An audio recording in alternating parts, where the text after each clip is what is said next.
क्या आपने कभी सोचा कि हमेशा ऐसा क्यों होता है? हमेशा ऐसा क्यों होता है कि एक ईसाई नन जब अपना सारा जिस्म ढांकती है तो उसे बड़ी इज्जत दी जाती है कि उसने अपने आप को ईश्वर के हवाले कर दिया, पर जब कोई मुसलमान औरत ऐसा करती है तो लोग कहते हैं कि वो जुल्म का शिकार है। हमेशा ऐसा क्यों होता है कि एक यहूदी या सिख दाढ़ी रखता है तो वो अपने धर्म का पालन कर रहा है, पर जब कोई मुसलमान दाढ़ी रखता है तो वो कट्टरपंथी कहलाता है। हमेशा ऐसा क्यों होता है कि जब कोई स्त्री घर पर सारा समय बिताती है, अपने बच्चों का ख्याल रखती है, तो वो बहुत बड़ा बलिदान दे रही है, पर जब कोई मुसलमान स्त्री ऐसा करती है तो लोग कहते हैं कि वो चार दीवारी में कैद है और उसे आजादी मिलनी चाहिए।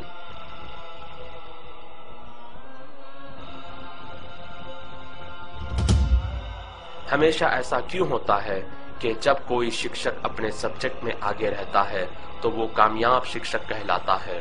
पर जब कोई मुसलमान लड़का इस्लामी शिक्षा में आगे रहता है तो उसका भविष्य बेकार समझा जाता है।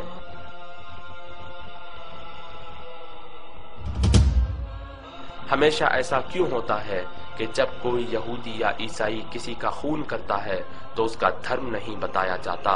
पर जब कोई मुसलमान किसी जुर्म में पकड़ा जाता है तो इस्लाम को बदनाम किया जाता है।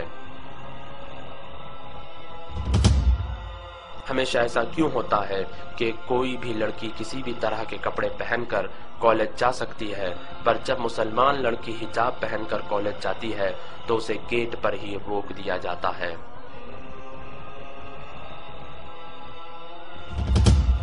हमेशा ऐसा क्यों होता है कि जब कोई व्यक्ति अपनी जान पर खेलकर लोगों की जान बचाता है तो उसे बहादुर और वीर कहा जाता है, पर जब कोई फलस्तीनी नागरिक अपनी जान पर खेलकर अपने बच्चे को गोली लगने से बचाता है और अपने भाई का हाथ दुश्मनों के हाथों तोड़े जाने से बचाता है और अपनी माँ और बहन की इज्जत बचाने के लिए दुश्मनों से लड़ता है और अपने घर को आग लगाए जाने से बचाता है और अपनी मस्जिद की रक्षा करता है, तो उसे आतंकवादी कहा जाता है।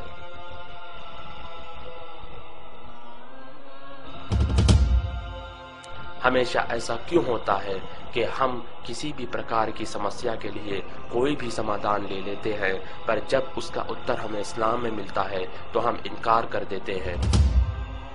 हमेशा ऐसा क्यों होता है कि जब कोई ड्राइवर बेहुदा अंदाज से कार चलाता है तो कोई कार को दोषी नहीं ठहराता, मगर जब कोई मुसलमान गलती करता है तो इस्लाम को दोषी ठहराया जाता है।